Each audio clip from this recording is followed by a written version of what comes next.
طی سالهای اخیر در نتیجه عملی سازی لایحه بهترگردانی تامینات آب نوشاکی در شهر خوجند، معمای تنقیصی آب نوشاکی برطرف و اهالی شهر در یک شبانه روز 24 ساعت با آب تازه آشامیدنی دسترسی پیدا نمودند.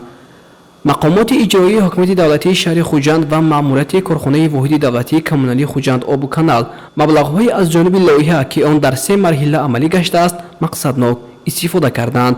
در نتیجه تا امروز در مرحله 2 و 3 زیاده از 7000 متر قبرهای تشنابی خانه‌های بلندآشیانه و مگسترالی نو و در آینده نزدیک عوض کنی 15000 متر قبرهای آب نوشاکی به نقشه گرفته شده است. نظارت فشار آب و با قیدگیری صدمات در میکروناحیه‌ها توسط تکنولوژی نو راه اندازی گردیده برقرار نمودن انتقال آب به مراتب آسان گشته است.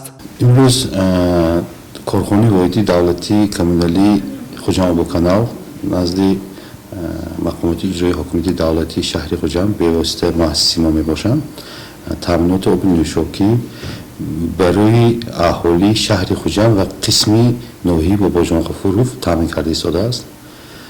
برای هر روزه تامین نمودن آب نوشاکی یک قطار چاره اندیشه شده گذشته بود که این مرحله 1، 2 از مرحله 3 ادامه دارد برای بهتر نمودن تامینات آب نوشاکی شهر خوجند. ما برای در بلندی های شهر خوجند و در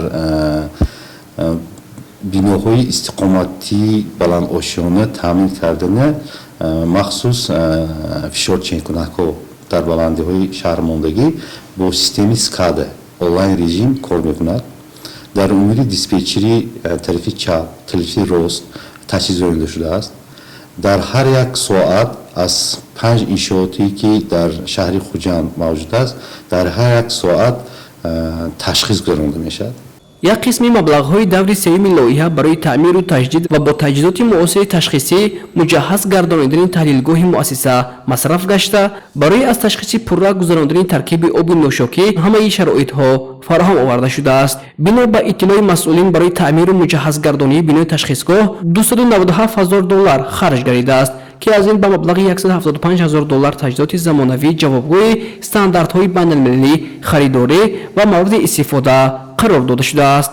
امروز ما با پورگی گفته میتوانیم که آب‌هایی که در حدود شهر خوجند و شهروندان تامین می‌گردند با خلور گیپوخلورید بیزای گردانده شده آب نوشاکی به شهروندان داده می شود. به همه طلبات‌های معیارهای قاعده‌های سانیتری اپیدمیولوژی موافق می باشد. ما در آینده با حاضر لایحه مرحله 4 به آمادگی رفته ایستاده است.